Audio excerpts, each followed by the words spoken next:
38장.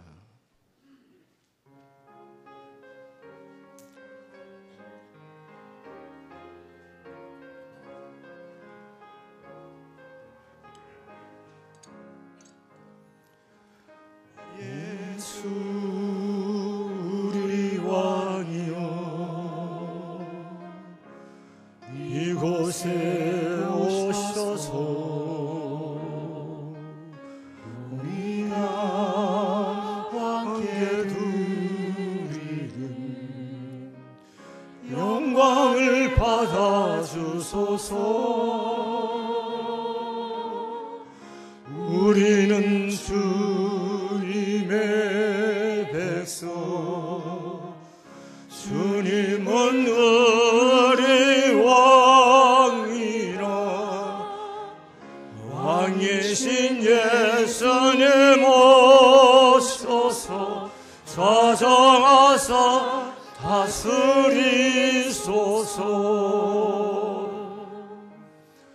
예수 우리 왕이여, 이곳에 오셔서 우리가 주께 드리는 찬양을 받아주소서.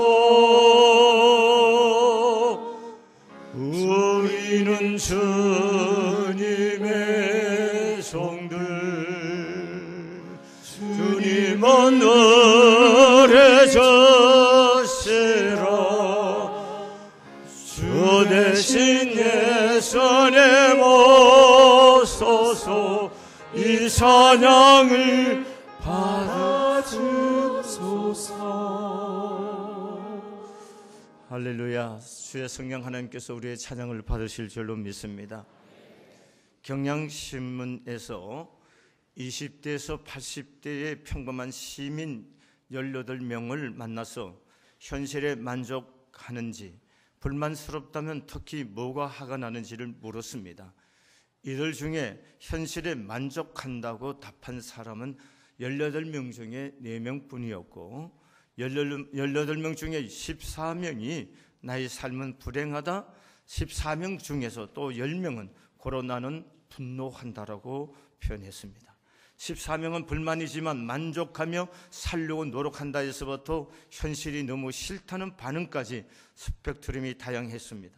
일부는 심지어 거의 타들어가는 다이너마이트처럼 곧 터질 듯한 모습이었습니다.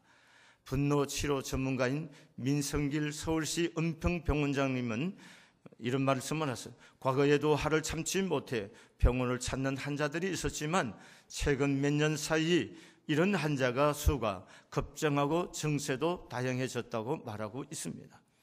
한국 사회, 한국 사람들은 지금 분노하고 있습니다. 여러분, 경제협력개발기구에서 연속 10년 동안 자살 1위의 국가가 한국입니다. 한국은 지금 자살 1위 국가로 부끄러운 1위를 달리고 있습니다. 2013년 하루 매일 42명의 사람들이 스스로 목숨을 끊는 그런 나라가 대한민국입니다. 여러분, 대한민국 사람들에게 가장 힘든 시간들이 언제였냐고 묻는다면 1997년 IMF 때라고 말합니다. 그러나 IMF 때보다 좀 뭔가 나은 것 같지만 마음은 그때보다도 더 힘들고, 그래서 그 힘듦을 이겨내지 못해서 스스로 목숨을 끊는 이런 죽음의 냄새가 가득한 그런 한반도인 것을 볼 수가 있습니다. 사랑하는 교회 여러분, 지금 대한민국은 죽음의 엄상한 에스겔 골짜기, 마른 뼈들만 뒹굴고 있는 에스겔 골짜기와 같이 우리들의 마음은 상심하게 되어 있고 낭망하고 어느 한쪽을 봐도 희망을 갖고 희망을 노래하기에는 무엇인가 부족한 듯한 그런 어려움이 우리 한국 국민들의 가슴 속에 있는 것을 볼 수가 있습니다. 이러한 한국 국민들에게 한국 교회는 지금 위로해야 되고 위로의 말씀을 선포해야 될 줄로 믿습니다. 이사야 39장, 우리가 읽은 본문 앞에 있는 39장의 말씀은 하나님께서 이스라엘 백성들과 히스기야 왕의 범죄함을 통해서 하나님께서 그들에게 분노하셨고 그들을 진노하셔서 징계하시겠다고 하는 말씀을 선포하고 있습니다. 이 39장 6절의 말씀에 보면은 보라 날이 이르니 내 집에 있는 모든 소유와 내 자산 조상들이 오늘까지 쌓아둔 것이 모두 바벨론으로 옮긴 바 되고 남을 것이 없으리라 여호와의 말이니라. 또 내게 태어날 자손 중에서 몇이 사로잡혀 바벨론 왕궁의 황관이 되리라 하셨나이다 했습니다.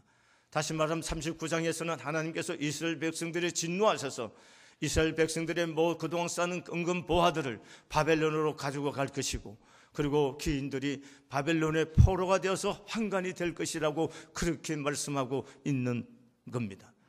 여러분, 이러한 이스라엘 백성들을 향해서 그러나 오늘 본문의 말씀은 바벨론의 포로로 잡혀가 거기서 오랜 세월을 고되고 비참하게 살 이스라엘 백성에게 찾아올 영광의 빛을 약속하시며 예언자를 통해 이스라엘 백성을 위로하시는 하나님의 모습을 볼 수가 있습니다. 그러므로 하나님은 예언자를 통해서 오늘 이스라엘 백성들에게 이렇게 말합니다. 너희 하나님이 이르시되 너희는 위로하라. 내 백성을 위로하라고 말씀하고 있습니다. 하나님은 실은 죄 때문에 죄에 진노하신 하나님에 의해서 고통받고 있고 치욕과 능력의 시간을 보내고 있는 이스라엘 백성들에게 하나님께서 내 백성에게 위로하라고, 내 백성을 위로하라고 그렇게 말씀하시는 겁니다. 여기에 위로한다는 동사는 다시 숨쉬게 한다는 뜻을 가진 말인 것입니다. 다시 숨쉬게 하라. 다시 숨쉬게 하라. 내 백성으로 숨쉬게. 여러분, 고난이 지나고 우리의 삶이 시련과 시련 속에 있고 능력 속에 있을 때 숨이 막혀서 숨 쉴 수 없는 우리의 심령, 우리의 삶을 우리는 경험해서 잘 알 수가 있습니다. 그러므로 하나님의 위로는 바로 우리로 하여금 다시 숨쉬게 한 그런 은총이 임하는 줄로 믿습니다. 숨이 막히고 기가 막히는 절망적인 상황에서 다시 숨을 내쉬고 소생할 수 있도록 도움의 손길을 내미는 것을 말하는 것입니다. 하나님은 우리의 죄에 대해서 심판하시고 우리의 죄에서 진노하셔서 우리를 능력과 수치와 묘물감 속에 있게 하시지만 하나님은 다시 우리를 숨쉬게 하시고 우리에게 소생케 하시는 하나님이신 줄로 믿습니다. 그래서 오늘 2절의 말씀에 너희는 예루살렘의 마음에 닿도록 말하며 그것을 외치라 이렇게 말합니다. 이스라엘 백성의 마음에 닿도록 외치라는 거예요. 마음에 와서 닿도록 외쳐야 된다는 거예요. 마음에 닿도록 무엇을 외치라는 것입니까? 오늘 2절 말씀에 보면 그 노역의 때가 끝났고 그 죄악이 사함을 받았느니라 그의 모든 죄로 말미암아 여호와의 손에서 벌을 배나 받았느니라고 외치라는 것입니다. 마음에 닿도록 외치라. 너희 노역의 때가 끝났고 그 죄 사함을 받았느니라 외치라는 것입니다. 죄 사함을 받았다고 외치라는 것입니다. 하나님의 손에서 벌을 배나 받으니라 이렇게 말하고 있습니다. 이스라엘 백성이 불충함으로 말미암아 받는 고난과 비천과 치욕의 삶을 끝내시겠다는 것입니다. 그 끝내겠다고 하나님이 외치라는 것입니다. 다시 말하면 하나님께서 그들의 죄를 용서하시겠다는 것입니다.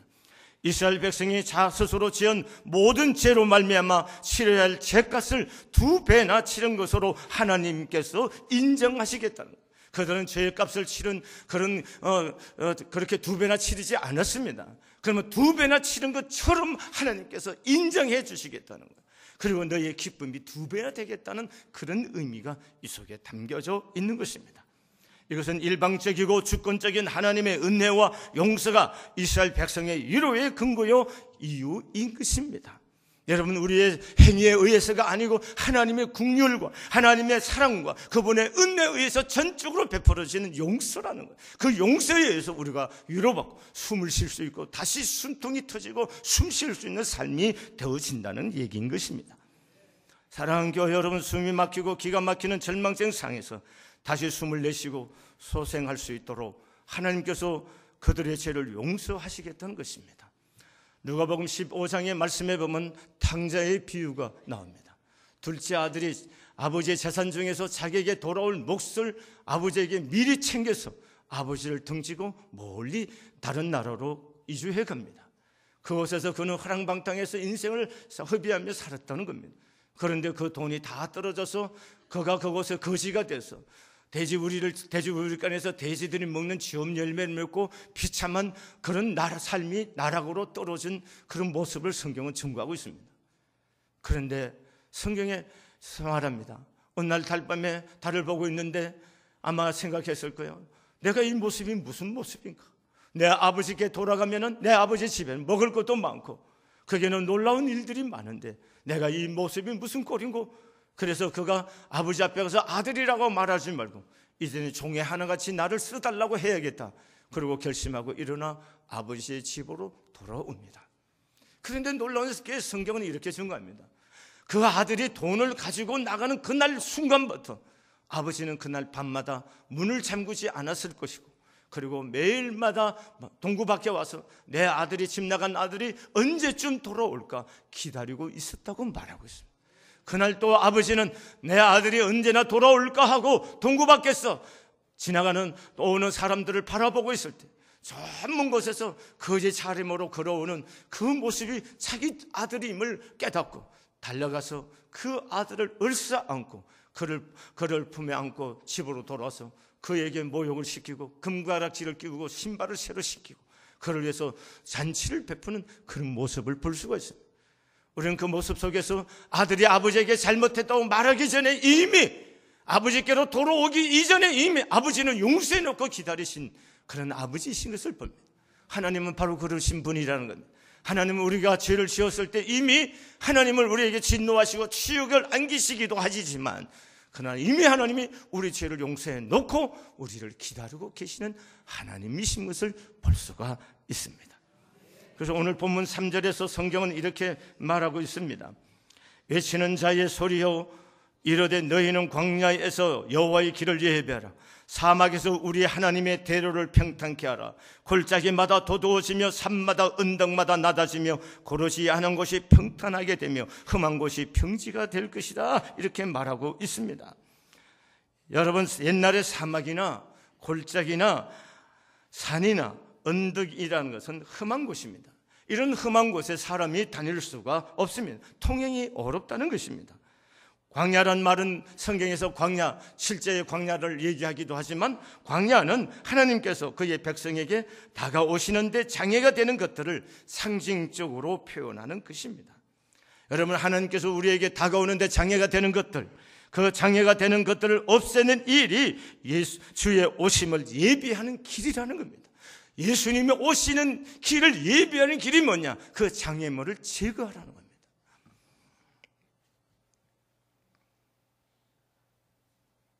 그것을 모든 것들을 고르게 하고 평탄케 하여 하나님의 영광을 위한 대로로 만들라는 것입니다. 그러하면 주님의 주의 길을 예비하고 장애물을 없애. 그러면 하나님께서 우리에게 오셔서 이제 놀라운 새로운 역사를 이제 5절에 가면 나타내는데 그 대로를 주의 길을 예비하는 길이 방법이 뭐냐는 거죠. 이게 중요하잖아요. 하나님이 용서하시고 우리를 위해서 외치라. 내가 너희 죄를 2배나 갚은 것처럼 인정하리라. 그렇게 말씀하시면 그 용서가 내 용서가 되고 하나님의 용서의 기쁨이 배가 되려고 하고 그분이 내게 와서 나로 하여금 영광스럽게 하는 비결이 뭐냐는 거예요. 그게 뭐예요? 주의 길을 예비하는 길입니다. 주의 길을 예비하는 장애물을 없애는 첫 번째 방법이 뭘까요? 그것은 회개하는 것입니다. 광야에서 주의 길을 예비하라는 사명을 가장 모범적으로 수행한 이가 있다면 그건 세례 요한입니다. 그런데 그가 외친 것이 바로 뭔가 회개에 합당한 열매를 맺으라 이렇게 말씀했습니다. 회개하면 하나님께서 우리에게 다가오십니다. 그리고 우리의 죄 용서하신 것을 우리가 경험하게 하고 그 기쁨이 배나 더하게 하시는 하나님의 은혜가 임할 줄로 믿습니다. 우리가 회개하면 우리를 용서하신 그 죄 사함의 기쁨이 우리 안에 충만케 될 줄로 믿습니다.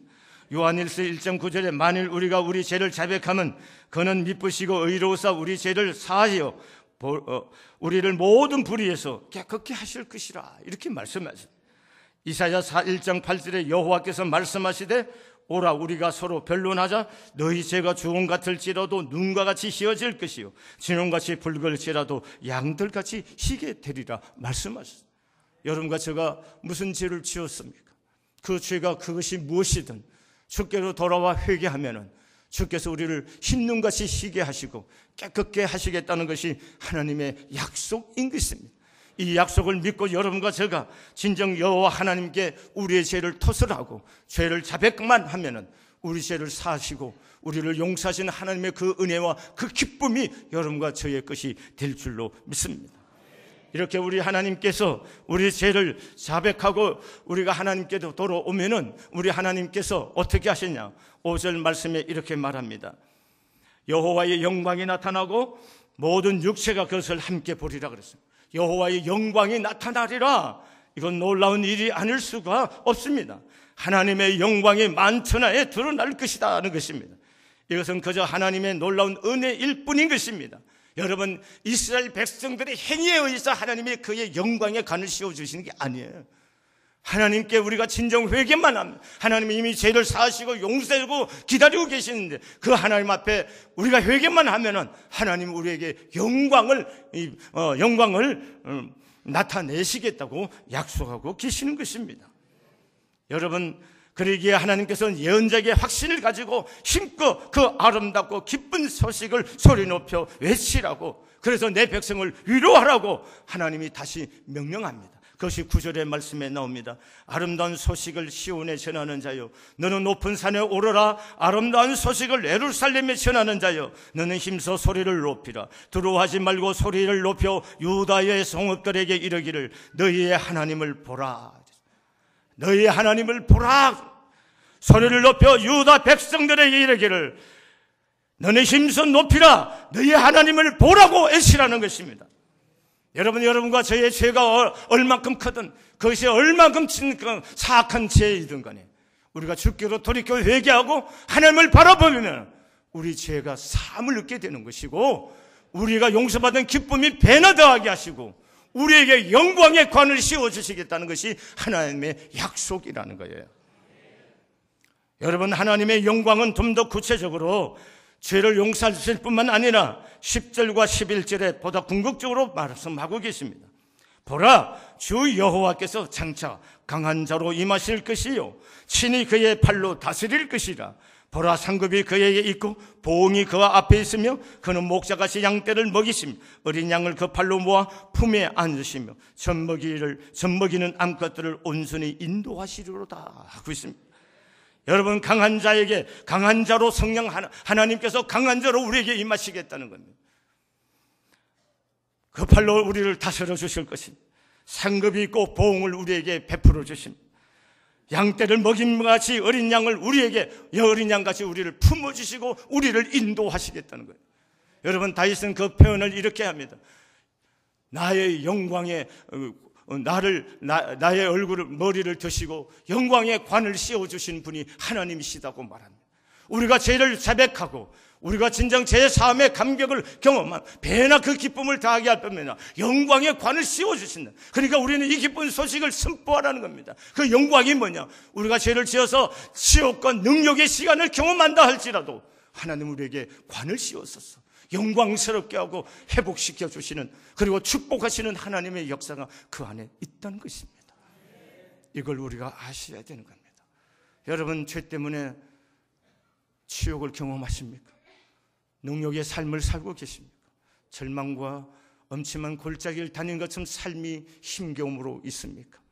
두려워하지 마시기를 바랍니다. 왜냐하면 하나님이 우리를 아십니다. 하나님이 우리의 본질을 아시고 우리의 머리털까지 다 쓰신 분, 우리의 약함도 아시고 나의 모든 것들을 다 아시는 분이세요. 그 하나님께서 말씀하신 영광으로 나타나리라고 했습니다. 영광으로 하나님께서 그 영광으로 여러분과 저의 삶을 회복하시고 관 씌워주시는 축복을 경험하게 될 줄로 믿습니다. 그래서 그분이 나의 삶 속에 오셔서 나의 목자가 되어주시고 나의 인도자가 되어주시고 나의 삶을 회복하는 회복자가 되어서 여러분과 저의 삶 속에 하나님의 거룩함이, 하나님의 영광이 여러분과 저의 삶을 통해서 이 땅에 구현되어질 줄로 믿습니다. 사랑하는 교회 여러분, 이 은혜 여러분과 저의 삶 속에 있기를 바랍니다. 하나님께서는 그 아들 예수 그리스도를 이 세상에 보내셔서 우리의 죄를 담당하셨고, 그래서 십자가에 죽으셨고 다시 사심으로 말미암아 우리에게 영원한 생명을 허락해 주셨습니다. 이미 하나님께서 그 아들 예수를 통해서 십자가에서 우리 죄를 담당하셔서 의롭다함을 했습니다. 그 의로움이라는 것은 내 행위에 대한 의로움이 아니고 예수 그리스도의 피값으로 우리를 의롭다고 이미 하나님께서 우리를 인정해 주셨습니다. 다만 그분을 믿을 때 하나님은 그렇게 해 주시겠다는 약속이었습니다. 사랑하는 교회 여러분, 그렇기 때문에 바울 사도께서는 고린도후서 1장 5절에서 바로 그 그리스도의 고난이 우리에게 넘친 것 같이 우리가 받는 위로도 그리스도로 말미암아 넘친다 해서 우리의 모든 삶은 그리스도로 말미암아 이루어지는 겁니다. 내 행위와 내 모든 것들의 것이 아니라 우리가 그리스도에게 돌이키기만 하면은 주님은 우리 죄를 사하시고 우리는 모든 불의에서 깨끗게 하실 뿐만 아니라 우리를 영광의 관으로 간씌우셔서 우리의 삶을 회복하시고 인도하시는 주님이신 줄로 믿습니다. 사랑하는 교회 여러분, 진정한 위로는 바로 예수 그리스도 안에 있습니다. 이 예수 그리스도만이 이 민족의, 이 백성의 진정한 위로자요, 치료자요, 회복자가 되시고 인도자가 되실 줄로 믿습니다. 우리가 우리 이웃들에게 무엇을 줄 수 있습니까? 무엇으로 그들의 삶을 위로할 수가 있겠습니까? 물론 물질이 필요한 사람의 물질을 작은 물질이지만 나눠야 되겠죠. 그러나 궁극적으로 가장 유력한 위로는 예수를 만나게 하는 것입니다. 예수가 만나지면은 인생의 근원적으로 가슴속에 있는 죄가 사함을 받게 되는 것이고, 하나님께서 우리에게 베푸시는 놀라운 치유와 회복의 역사가 예수 안에서 이루어지는 줄로 믿습니다. 그래서 우리로 하여금 영광의 관을 씌우시고 우리를 존귀케 하시는 이 하나님의 사랑이 이웃들에게 선포되고 증거되어야 될 줄로 믿습니다. 우리는 5월 18일 날 이제 해피데이라는 주제로 이웃들을 초청하고자 합니다. 우리가 초청하지만 예수를 믿게 하신 그 이유는 우리의 힘으로나 능으로 할 수 있는 것은 아닙니다. 하나님께서 그분들 속에서 역사하실 겁니다. 그러나 다만 우리가 해야 할 것은 이 기쁜 소식인 예수님의 말씀을 들을 수 있도록 우리의 이웃들을 교회까지 인도하는 것은 그것은 우리가 해야 될 줄로 믿습니다. 그래서 우리로 하여금 아름다운 이 소식을 전하라고, 그래서 이 소식을 외치라고 우리에게 말씀하고 계십니다. 성도 교회 여러분, 여러분과 제가 외쳐야 할 일이 있다면 바로 이미 우리 죄를 사해놓고 우리에게 기쁨의 배나 더하기 위해서 모든 것을 준비하고 계시고 우리에게 관을 씌워주시고 영광의 관을 씌우시고 우리의 머리를 들어서 삶을 회복하고 치유하시고자 하는 하나님의 이 기쁘신 사랑을 선포하는 것, 증거하는 것, 이것만이 우리가 해야 될 줄로 믿습니다. 여러분, 오늘 오후 예배 발대식이 있습니다. 그 교회 사람들이 알아서 하겠지. 만약에 그런 마음 갖고 있다면 오늘 이 시간 여러분 그 마음을 내려놓으시기를 바랍니다. 왜냐하면 그것은 목사나 몇몇 사람들의 일이 아니고 하나님 그분의 일, 내 죄를 사시고 나를 사랑해서 당신의 아들을 주신 그분의 일이기 때문에 우리는 그 일에 참여해야 되는 겁니다. 여러분, 사랑한다는 게 뭔가요? 사랑한다는 것은요, 약한 자와 더불어 함께 동참해 주는 겁니다.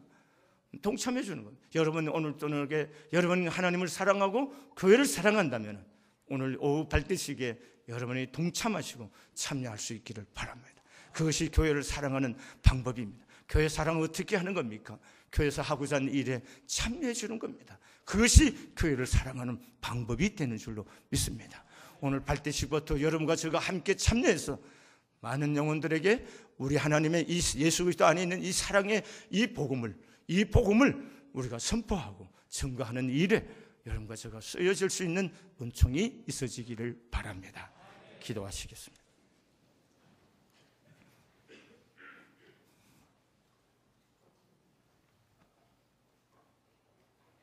죄로 말미암아 치욕과 능력의 시간을 보내고 있는 이스라엘 백성들에게 내 백성을 위로하고 또 위로하라고, 그들에게 외치고 또 외치라고, 그들의 마음에 닿도록 외치라고, 그들이 느끼도록 외치라고, 듣도록 외치라고, 그렇게 애타는 마음으로 당신의 종들을 세우셔서 그렇게 말씀하고 계시는 주님, 진심으로 주의 마음을 알게 하옵소서.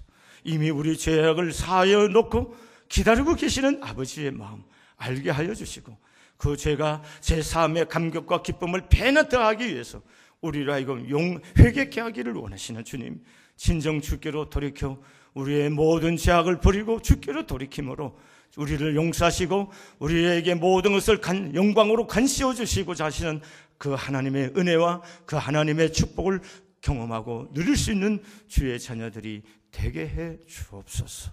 사랑하신 하나님 아버지, 우리의 삶이, 현실의 삶이 너무도 무겁고 힘겨워서 자살 아니고는 삶의 길을 선택할 길이 없어서 절망하고 있는 이웃들이 너무나 많이 있습니다.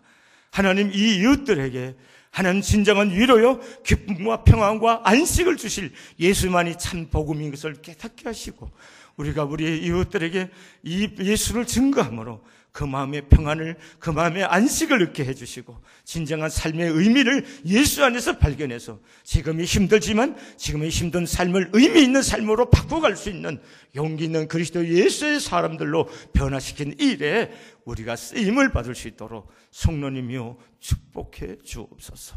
하나님, 먹고 사는 일에는 지장이 없지만 정신적으로 공허하고 마음이 무너져 있는 사람들도 있습니다. 사랑하신 내 주여, 사람이 어떻게 사람에게 기쁨을 다할 수 있고 아버지 모든 것을 만족해 할 수가 있겠나이까? 하나님, 우리의 인간은 사람으로 다 만족할 수 없어. 돈으로도 권력으로도 그 어떤 것으로도 다 만족할 수. 하늘에부터 오는 위로 하나님의 은혜가 아니고는 우리는 이 땅의 삶을, 이 남은 우리의 인생의 길을 바르게 할 수 없음을 깨닫습니다. 하나님, 우리의 삶을 온전케 하시옵소서. 바르게 하시고 복되게 하시옵소서. 아버지, 인간들의 모든 것은 덜의 시들은 풀과 같고 꽃과 같다고 말씀하신 주님, 그러나 하나님의 말씀은 영원하다고 말씀하신 주님, 분명하고 약속을 신실히 지키는 하나님의 약속이 참 복음인 것을 깨닫고 하나님께로 돌이키는 저희들이 되게 해 주옵소서. 하나님, 성한교회 주의 종과 온 교우들이 진정 주께로 돌이키게 하시고 주님께로 마음을 쏟게 해주시고 진정 주님과 가까이 아버지 친교하며 주님과 교제하는 즐거움을 갖는 성도들이 되게 하시고, 그 주님으로 인하여 오는 위로와 그 주님으로부터 오는 안식과 그 주님으로부터 오는 힘과 능력을 받아서 이 땅의 삶을 창의적으로 만들어갈 수 있는 축복의 증인들이 되게 하시옵소서. 예수님 간구합니다. 이 조의 종에게 영광의 관을 씌워주시고 이 성원교회에 영광의 관을 씌워주셔서 예수 그리스도가 참되신 것을 드러내기에 부족하지 않도록 은혜를 입혀주시고 궁예를 입혀주시옵소서. 예수님의 거룩하신 이름으로 축복하며 기도드렸습니다.